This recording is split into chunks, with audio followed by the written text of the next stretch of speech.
Hi viewers, இன்றைக்கி இந்த வீடியோவில் ஃப்ரேமில் எப்படி ஃபேப்ரிக் வைக்கிறது, ஊசி எப்படி ஹேண்டில் பண்ணுறது, செயின் ஸ்டிச் எப்படி போடுறதுங்கிறத பற்றி பார்க்கலாம்.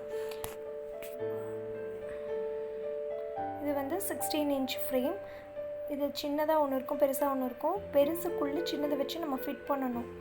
இப்போ சின்னதில் வந்து நான் என்ன பண்ணியிருக்கேன், நாடா வச்சு ஃபுல்லாக சுற்றி கம் போட்டு பேஸ்ட் பண்ணியிருக்கேன். எதுக்காகனா ப்ளவுஸ் இழுத்து அந்த இடத்துல துணி நூல்லாம் விலகி அசிங்கமாக இருக்கும், அது இல்லாமல் இருக்கிறதுக்காக. பெரிய ஃப்ரேம்குள்ளே உள்ள சின்னதை வச்சு அமுக்குனிங்கன்னா இந்த மாதிரி ஃபிட் ஆகிடும். அதுக்கப்புறம் நம்ம ஃபேப்ரிக்கை இழுத்து டைட் பண்ணிவிட்டு அதுக்கப்புறம் நம்ம ஸ்டிச்சஸ் போடணும். அதுதான் வந்து அதோட டைட் இது பண்ணுறதுக்காக நமக்கு வேணுங்கிற அளவு டைட் பண்ணிக்கலாம். இப்போ பெருசை எடுத்துட்டு சின்னதை வச்சு அது மேலே ஃபேப்ரிக் வச்சு பெருசாக அதை வச்சு லாக் பண்ணணும். பண்ணிட்டிங்கன்னா ஃபேப்ரிக் வந்து அதில் செட் ஆகிடும். இப்போ சின்னதை கீழே வச்சுட்டேன், அதுக்கு மேலே ஃபேப்ரிக் இந்த அளவுக்கு நான் வந்து ஃபேப்ரிக் கட் பண்ணிக்கிட்டேன். அதுக்கப்புறம் ப்ளவுசஸில் உள்ள ஃபேப்ரிக்கில் எப்படி போடுறதுன்னு நான் சொல்கிறேன். இதுக்கு மேலே பெருசை வச்சு ஃபுல்லாக அமுக்குனிங்கன்னா உள்ளே போயிடும்.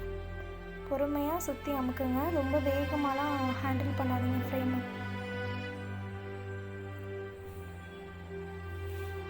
இப்போ திருப்பிட்டு ஃபுல்லாக சுருக்கமாக தான் இருக்கும்.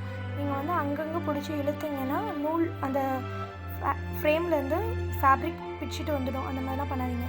நல்லா கையை வச்சு ஃபேப்ரிக்கை உள்ளே அமுக்கிட்டு 2 கட்டை விரலால் அந்த ஃபேப்ரிக்கை வெளியே இழுங்க.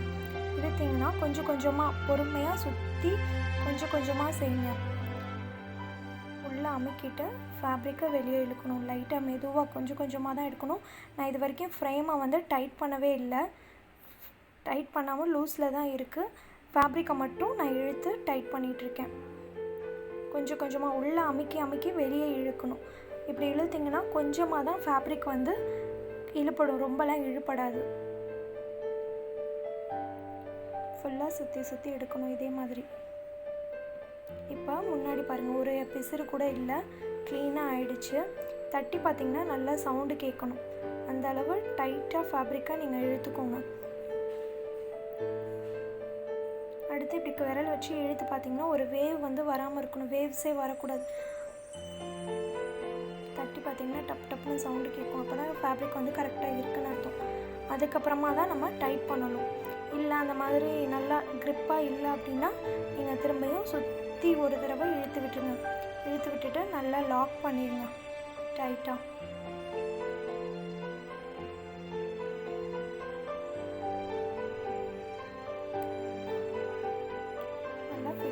இப்போ ஃப்ரேம் வந்து உங்களுக்கு ரெடி ஆகிடுச்சு ஸ்டிச்சஸ் போடுறதுக்கு. இது மாதிரி ஒரு ஸ்டூல், நான் வந்து ஆரி காட்லாம் என்கிட்ட பெருசாகவும் இல்லை, அதனால் நான் இந்த ஸ்டூல் வச்சு தான் நான் ஆரி போடுவேன் எப்பயுமே. உங்கள் வீட்டில் இருக்க ஸ்டூல் எது வேணாலும் நீங்கள் எடுத்துக்கோங்க. ஆனால் ஃப்ரேம் அதில் வைக்கும்போது கீழே விழக்கூடாது, கரெக்டாக அதில் வந்து இருந்தால் போதும். நீங்கள் எந்த ஸ்டூல் வேணாலும் நீங்கள் யூஸ் பண்ணிக்கலாம். நகர்ந்தால் கீழே விழக்கூடாது, கரெக்டாக அதுக்குள்ளே இருக்கிற மாதிரி பார்த்துக்கோங்க. இப்போ ஸ்டிச்சஸை ஸ்டார்ட் பண்ணலாம். இது வந்து ஆரி ஊசி, இது வந்து லோக்கல் ஊசி தான். அன்றைக்கி நான் ஊசி பற்றி டீட்டெயில்டாக பெருசாக எதுவும் பேசலை. ஆக்சுவலாக அந்த ஊசி வந்து இந்த மாதிரி வெறும் கம்பி மாதிரி தான் இருக்கும்.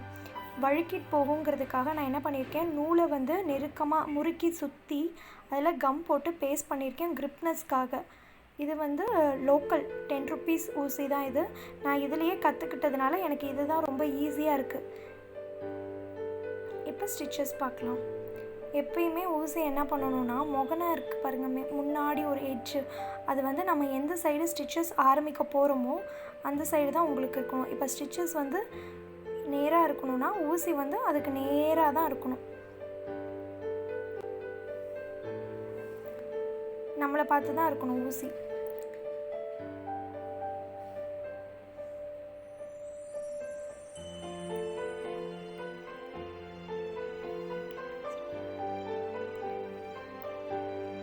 ஊசியை குத்திட்டு எடுக்கும்போது ஃபேப்ரிக்கில் மாட்டும்.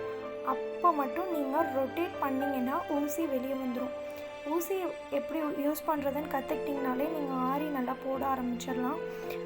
குத்துறீங்க, ஊசியை குத்திட்டு எடுக்கும்போது துணியில் மாட்டுறப்போ நீங்கள் ஊசியை திருப்பினீங்கன்னா போதும், ஊசி வெளியே வந்துடும்.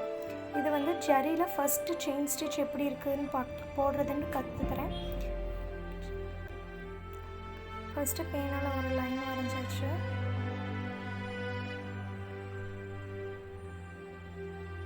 இப்போ ஊசி லைனுக்கு நேராக தான் இருக்கணும் அந்த கீழே இருக்க அந்த கம்பி.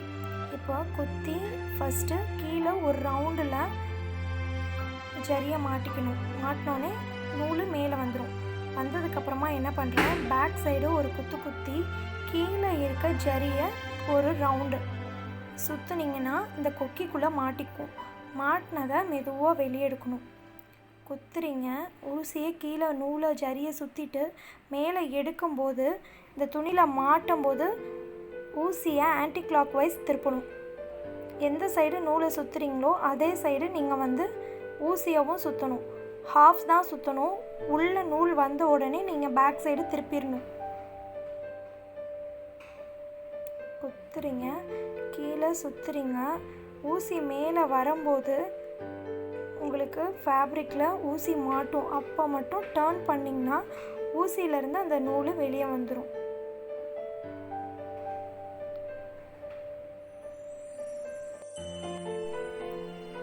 ஊசியை கீழே குத்திட்டு ஹாஃப் ரவுண்ட் அடிக்கணும். அடிச்சுட்டு திரும்ப நம்ம எந்த சைடாக சுற்றினோமோ அதே சைடில் ரிட்டன் நம்ம கோடு எங்கே போகுதோ அந்த இடத்துல தான் ஊசி இருக்கணும்.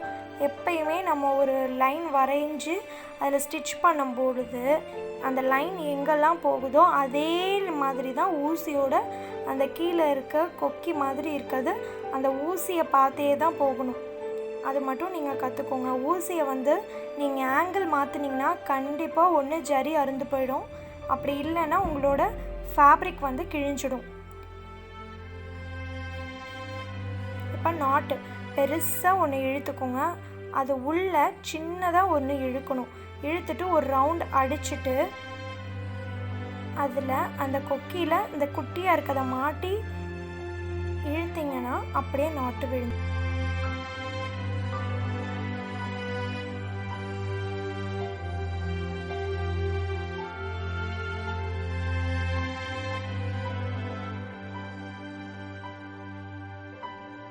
இப்போ கீழே எப்படி சுற்றுறதுங்கிறத பார்க்கலாம். இப்போ ஊசியை நான் மேலேருந்து கீழே குத்திட்டேன். இப்போ அந்த கம்பி மாதிரி இருக்கிறது கீழே இருக்குது பார்த்தீங்களா, அந்த இடத்துல ஜரியை ஒரு மாட்டினோன்னே அதை போய் அதில் மாட்டிக்கும். மாட்டினோன்னே நம்ம மேலே இழுக்கணும். ஒரு சுற்றி மேலே நூல் போகும். சின்னதாக இருக்கிறத கீழே விட்டுருங்க. இல்லை உங்களுக்கு அது டிஸ்டர்பாக இருக்குன்னா அதை நீங்கள் கட் பண்ணிடலாம். பெருசாக இருக்க ஜரியோட நூலை மட்டும் ஒரு ரவுண்டு அடிச்சுட்டு மேலே இழுத்திங்கன்னா மேலே வந்துடும் நூலில் தான் நம்ம ஊசி எப்படி மாட்டுவோம். ஒரு ஹாஃப் ரவுண்ட் அடிச்சுட்டு அதை திரும்ப நம்ம பேக் சைடு கொண்டு போயிடுவோம். அதே தான், வேறு ஒன்றும் இல்லை. இந்த நூலை நீங்கள் எந்த சைடு சுற்றுறீங்களோ அதே சைடு தான் மேலே நீங்கள் ஊசியை சுற்றணும்.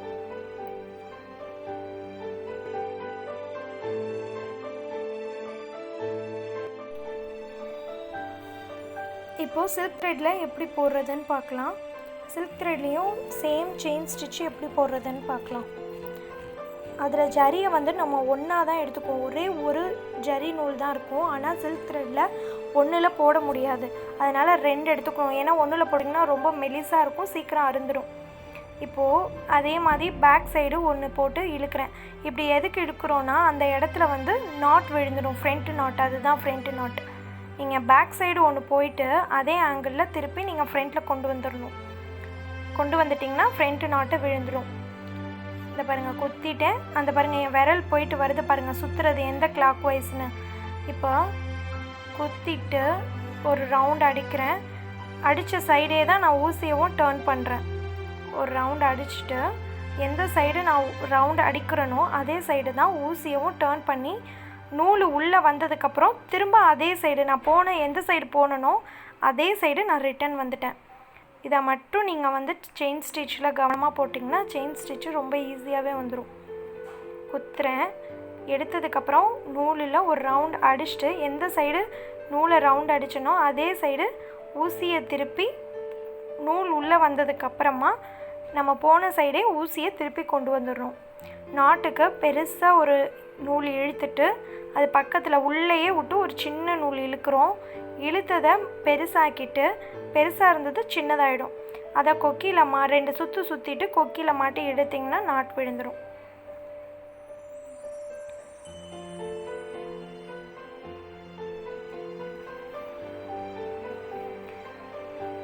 சுற்றுறேன். ஒரு சுற்று சுற்றிட்டு பாதி ஊசி டர்ன் பண்ணணும். டர்ன் பண்ணிவிட்டு திருப்பிடணும். அவ்வளோதான். நீங்கள் வந்து ஜரிலையும் சில்க் த்ரெட்லேயும் நீங்கள் வந்து செயின் ஸ்டிச் மட்டும் கற்றுக்கிட்டிங்கன்னா மீதி எல்லா ஸ்டிச்சுமே நீங்கள் போட்டுடலாம். இதுதான் ரொம்ப ரொம்ப பேசிக். அதே மாதிரி செயின் ஸ்டிச் வந்து ஒரே டைரெக்ஷனில் எப்பயுமே போடாதீங்க. ஏன்னா நீங்கள் கழுத்தெல்லாம் போடும்போது ஒன்று ஃப்ரண்ட்டு சைடு இப்படி முன்னாடி ஆரம்பித்து இந்த சைடு கழுத்துக்கு போகணும். ஸோ 2 டைரெக்ஷனுமே நமக்கு வந்து கற்றுக்கணும். அதுக்கு தான் இங்கே வந்து ஆரோ மார்க் போட்டிருக்கேன். ஒன்று வந்து இந்த ஜரி வந்து நீங்கள் ஆரோ மார்க் போட்டிருக்க சைடு ஆரம்பிங்க. அதை வந்து மேலேருந்து ஸ்டார்ட் பண்ணி கீழே போடுங்க. இது வந்து பிசுறு தட்டுறது எப்படின்னு காட்டுறதுக்காக நான் இழுத்து வச்சுருக்கேன். நீங்கள் நூலில் போடும்போது மோஸ்ட்லி வந்து இந்த மாதிரி பிரச்சனை தான் வரும். 2 நூலில் ஒரு நூலில் கொக்கி மாட்டி இழுத்துரும். அந்த மாதிரி இருக்கும்போது கீழே இருக்க நூலை இழுத்திங்கன்னா ஒரு 2 தையல் வந்து அவுந்துடும். அவுத்துட்டு திரும்ப நீங்கள் 2 எப்பயும் போல் நம்ம போடுற மாதிரி போட்டு நாட் போட்டு முடிச்சுங்க. அடுத்து செயின் ஸ்டிச்சை யூஸ் பண்ணி எப்படி டிசைன்லாம் போடுறதுங்கிறத அடுத்த வீடியோவில் நான் போஸ்ட் பண்ணுறேன். இந்த வீடியோ உங்களுக்கு பிடிச்சிருந்ததுன்னா லைக் பண்ணுங்கள், ஷேர் பண்ணுங்கள், சப்ஸ்கிரைப் பண்ணுங்கள். தேங்க்யூ.